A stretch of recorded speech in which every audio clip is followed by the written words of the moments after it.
हे राधे। श्रीमद् भागवत महापुराण के चौथे स्कंद का 22वां अध्याय। महाराज पृथु को सनकादि का उपदेश। श्री मैत्रेय जी कहते हैं, जिस समय प्रजाजन परम पराक्रमी पृथ्वीपाल पृथु की इस प्रकार प्रार्थना कर रहे थे, उसी समय वहां सूर्य के समान तेजस्वी 4 मुनीश्वर आए।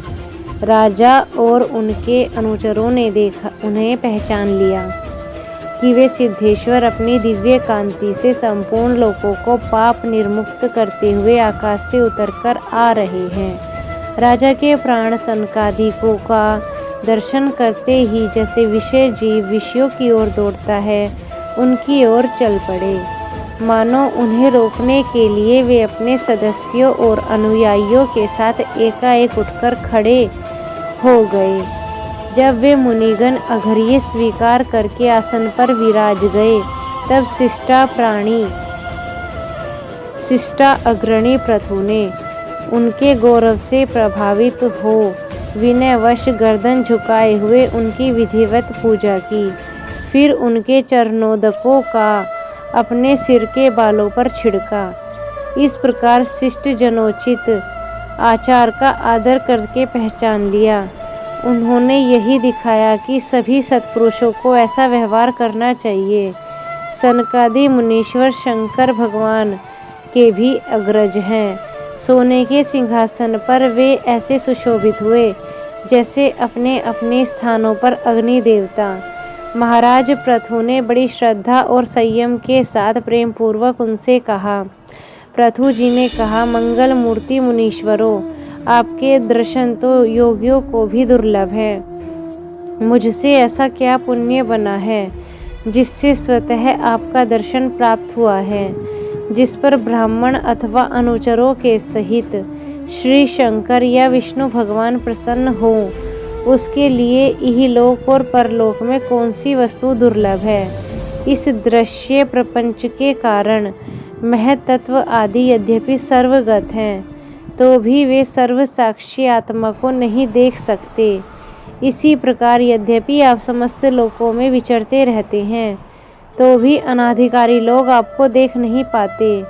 जिनके घरों में आप जैसे पूज्य पुरुष उनके जल तृण पृथ्वी गृहस्वामी अथवा सेवक आदि किसी अन्य पदार्थ को स्वीकार कर लेते हैं, वे गृहस्थ धनहीन होने पर भी धन्य हैं। जिन घरों में कभी भगवत भक्तों के परम चरणोदक के छींटे नहीं पड़े हैं, वे सभी रिद्धि सिद्धियों से भरे होने पर भी ऐसे वृक्षों के समान हैं कि जिन पर सांप रहते हैं। हे मुनीश्वरों, आपका स्वागत है। आप लोग तो बाल्यावस्था से ही मुमुक्षुओं के मार्ग का अनुसरण करते हुए एकाग्र चित्त से ब्रह्मचर्य आदि महान व्रतों का बड़ी श्रद्धा पूर्वक आचरण कर रहे हैं। हे स्वामियों, हम लोग अपने कर्मों के वशीभूत होकर विपत्तियों के क्षेत्र रूप इस संसार में पड़े हुए केवल इंद्रिय संबंधी भोग को ही परम पुरुषार्थ मान रहे हैं। सो क्या हमारे निस्तार का कोई भी उपाय है?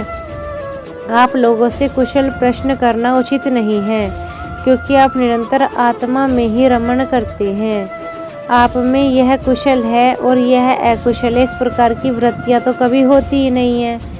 आप संसारानल से संतप्त जीवों के परम सुहृद हैं। इसलिए आप में विश्वास करके मैं यह पूछना चाहता हूँ कि इस संसार में मनुष्य का किस प्रकार से सुगमता से कल्याण हो सकता है। यह निश्चय है कि जो आत्मवान धीर पुरुषों में आत्मा रूप से प्रकाशित होते हैं और उपासकों के हृदय में अपने स्वरूप को प्रकट करने वाले हैं, वे अजन्मा भगवान नारायण ही अपने भक्तों पर कृपा करने के लिए आप जैसे सिद्ध पुरुषों के रूप में इस पृथ्वी पर विचरते हैं।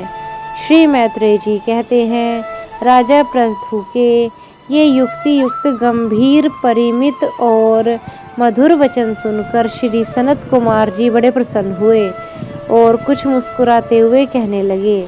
श्री सनत कुमार जी ने कहा, हे महाराज, आपने सब कुछ जानते हुए भी समस्त प्राणियों के कल्याण की दृष्टि से बहुत अच्छी बात पूछी है। सच है, साधु पुरुषों की बुद्धि ऐसी ही हुआ करती है। सत्पुरुषों का समागम श्रोता और वक्ता दोनों को ही अभिमत होता है, क्योंकि उनके प्रश्नोत्तर का सभी का कल्याण करते हैं। हे राजन, श्री मधुसूदन भगवान के चरण कमलों के गुणानुवाद में अवश्य ही आपकी अविचल प्रीति है। हर किसी को इसका प्राप्त होना बहुत कठिन है, और प्राप्त हो जाने पर भी ये हृदय के भीतर रहने वाले उस वासना रूप मल को सर्वथा नष्ट कर देती है, जो किसी और उपाय से जल्दी नहीं छूटता। शास्त्र जीवों के कल्याण के लिए भली भांति विचार करने वाले हैं। उनमें आपसे भिन्न देहादि के प्रति वैराग्य तथा अपने आत्मस्वरूप निर्गुण ब्रह्मा में सुदृढ़ अनुराग होना, यही कल्याण का साधन निश्चित किया गया है। शास्त्रों का यह भी कहना है कि गुरु और शास्त्र के वचनों में विश्वास रखने से, भागवत धर्मों का आचरण करने से, तत्व जिज्ञासा से, ज्ञान योग की इच्छा से, ज्ञान योग की निष्ठा से, योगेश्वर श्री हरि को उपासना से, नित्य प्रति पुण्य कीर्ति श्री भगवान की पावन कथाओं को सुनने से, जो लोग धन और इंद्रियों के भोग में रत हैं, उनकी गोष्ठी में प्रेम न रखने से, उन्हें प्रिय लगने वाले पदार्थों का आसक्तिपूर्वक संग्रह न करने से, भगवत गुणा अमृत का पान करने से के सिवा अन्य किसी समय आत्मा में ही संतुष्ट रहते हुए एकांत सेवन से, प्रेम रखने से, किसी भी जीव को कष्ट न देने से, निर्वृत्ति निष्ठा से, आत्महित का अनुसंधान करने से, श्री हरि के परम पवित्र चरित्र रूप श्रेष्ठ अमृत का आस्वादन करने से, निष्काम भाव से यम नियमों का पालन करने से, कभी किसी की निंदा न करने से, योग क्षेम के लिए प्रयत्न न करने से, शीतोष्ण आदि द्वंद्वों को सहन करने से, भक्तजनों के कानों को दुख देने वाले श्री हरि के गुणों का बार बार वर्णन करने से और बढ़ते हुए भक्ति भाव से मनुष्य का कार्य कारण रूप संपूर्ण जड़ प्रपंच से वैराग्य हो जाता है और आत्मस्वरूप निर्गुण पर ब्रह्मा में अनायासी उसकी प्रीति रह जाती है। पर ब्रह्मा में सुदृढ़ प्रीति हो जाने पर पुरुष सद्गुरु की शरण लेता है। फिर ज्ञान और वैराग्य के प्रबल वेग के कारण वासना शून्य हुए अपने अविद्यादि 5 प्रकार के कलेशों से युक्त अहंकारात्मक अपने लिंग शरीर को उसी प्रकार भस्म कर देता है जैसे अग्नि लकड़ी से प्रकट होकर फिर उसी को जला डालती है। इस प्रकार लिंग देह का नाश हो जाने पर उसे कृतत्व आदि सभी गुणों से मुक्त हो जाता है। फिर तो जैसे स्वप्नावस्था में तरह तरह के पदार्थ देखने पर उसे जग पड़ने से उनमें से कोई चीज़ दिखाई नहीं देती, उसी प्रकार वह पुरुष शरीर के बाहर दिखाई देने वाले घट पटादि और भीतर अनुभव होने वाले सुख दुख आदि को भी नहीं देखता। इस स्थिति के प्राप्त होने से पहले ये पदार्थ ही जीवात्मा और परमात्मा के बीच में उनका भेद कर रहे थे। जब तक अंतःकरण रूप उपाधि रहती है तभी तक पुरुष को जीवात्मा इंद्रियों के विषय और इन दोनों का संबंध कराने वाले अहंकार का अनुभव होता है, इसके बाद नहीं। बाह्य जगत में भी देखा जाता है कि जल दर्पण आदि निमित्तों के रहने पर ही अपने बिंब और प्रतिबिंब का भेद दिखाई देता है, अन्य समय नहीं। जो लोग विषय चिंतन में लगे रहते हैं उनकी इंद्रियों विषयों में फंस जाती हैं और मन को भी उन्हीं की ओर खींच ले जाती हैं। फिर तो जैसे जलाशय के तीर पर उगे हुए कुश आदि अपनी जड़ों से उनका जल खींचते रहते हैं, उसी प्रकार वह इंद्रियासक्त मन बुद्धि की विचार शक्तियों को क्रमशः हर लेता है। विचार शक्ति नष्ट हो जाने पर पूर्वापर की स्मृति जाती रहती है और स्मृति का नाश हो जाने पर ज्ञान नहीं रहता। इस ज्ञान के ही नाश को पंडित जन अपने आप नाश करना कहते हैं। जिसके उद्देश्य से अन्य सब पदार्थों में प्रियता का बोध होता है, उस आत्मा का अपने द्वारा ही नाश होने से जो स्वार्थ हानि होती है, उससे बढ़कर लोक में जीव की कोई और हानि नहीं है। धन और इंद्रियों के विषयों का चिंतन करना मनुष्यों के सभी पुरुषार्थों को नष्ट करने वाला है, क्योंकि इनकी चिंता से वह ज्ञान और विज्ञान से भ्रष्ट होकर वृक्ष आदि स्थावर योनियों में जन्म पाता है। इसलिए जिसे अज्ञान अंधकार से पार होने की इच्छा हो, उस पुरुष को धर्म, अर्थ, काम और मोक्ष की प्राप्ति में बड़ी बाधा होती है। इन 4 पुरुषार्थों में से सबसे श्रेष्ठ मोक्ष माना जाता है, क्योंकि अन्य 3 पुरुषार्थों में सर्वार्थ सर्वदा काल का भय लगा रहता है। प्रकृति में गुण शोभ होने के बाद भी जितने भी उत्तम और अधम भाव पदार्थ प्रकट हुए हैं, उनमें कुशल से रह सके ऐसा कोई भी नहीं है। काल भगवान उन सभी के कुशलों को कुचलते रहते हैं। हे राजन, जो श्री भगवान देह, इंद्रिय, प्राण, बुद्धि और अहंकार से आवृत सभी स्थावर जंगम प्राणियों के हृदयों में जीव के नियामक अंतर्यामी आत्मा रूप से सर्वत्र साक्षात प्रकाशित हो रहे हैं, उन्हें तुम वह मैं ही हूँ ऐसा मानो, ऐसा जानो। इस प्रकार माला का ज्ञान हो जाने पर उसमें सर्प बुद्धि नहीं रहती।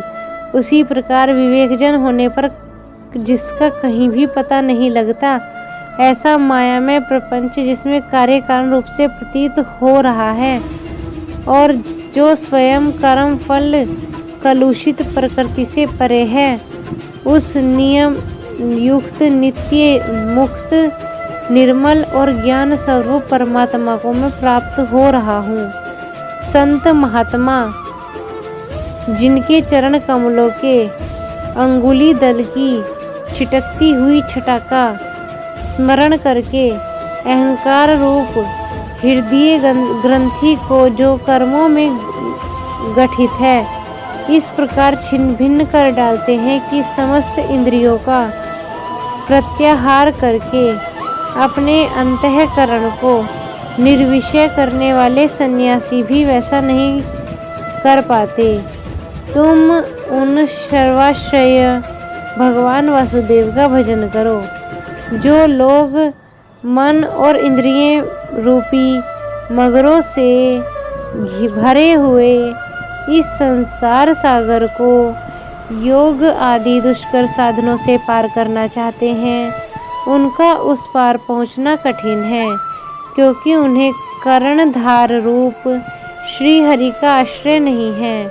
अतः तुम तो भगवान के आराधनीय चरण कमलों को नौका बनाकर अनायास ही इस दुस्तर समुद्र को पार कर लो। श्री मैत्रेय जी कहते हैं, विदुर जी, ब्रह्मा जी के पुत्र आत्मज्ञानी सनत कुमार जी ने इस प्रकार आत्म तत्व का उपदेश पाकर महाराज पृथु ने उनकी बहुत प्रशंसा करते हुए कहा।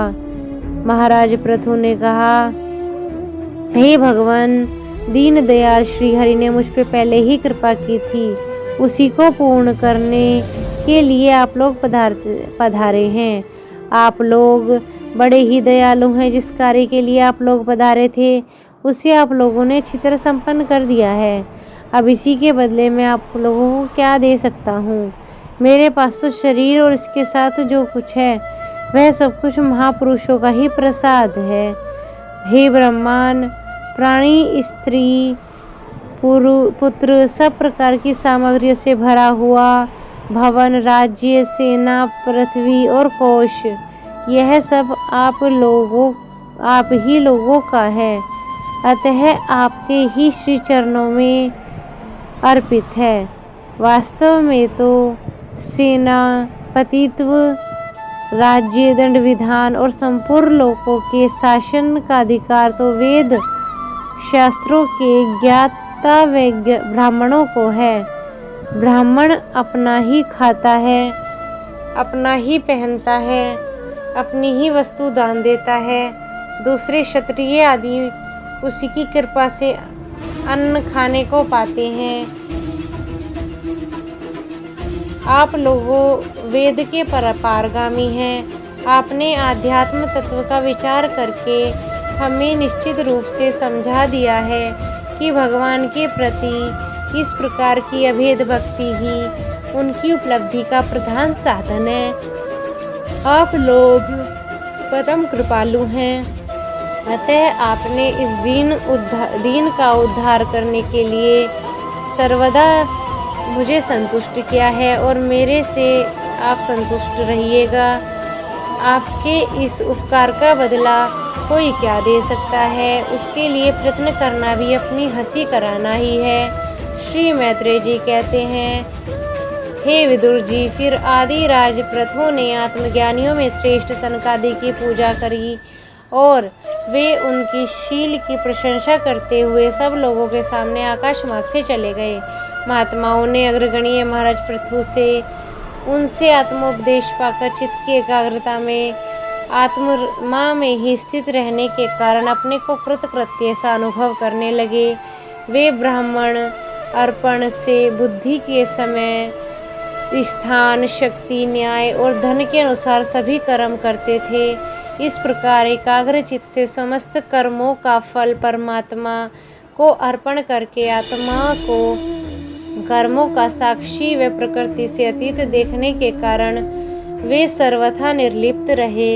जिस प्रकार सूर्य सर्वत्र प्रकाश करने पर भी वस्तुओं के गुण दोषों से निर्लेप रहते हैं, उसी प्रकार सार्वभौम साम्राज्य लक्ष्मी से संपन्न गृहस्थाश्रम में भी अहंकार शून्य होने के कारण वे इंद्रियों के विषयों में आसक्त नहीं हुए।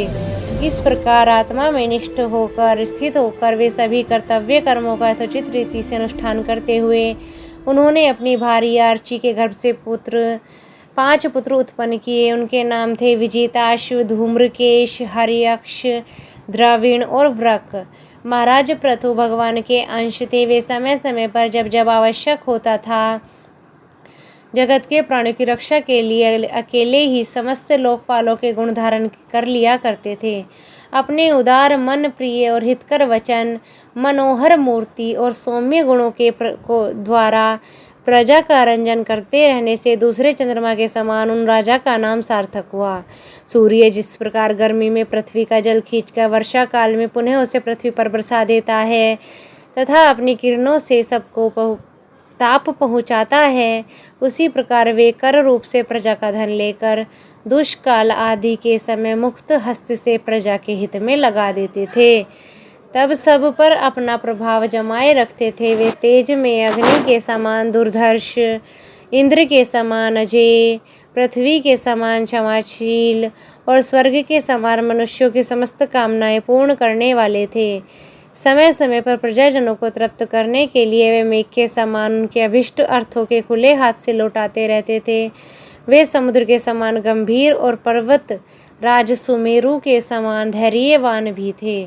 महाराज प्रथु दुष्टों के दमन करने में यमराज के समान आश्चर्यपूर्ण वस्तुओं के संग्रह में हिमालय के समान कोश की समृद्धि करने में कुबेर के समान और धन को छिपाने में वरुण के समान थे।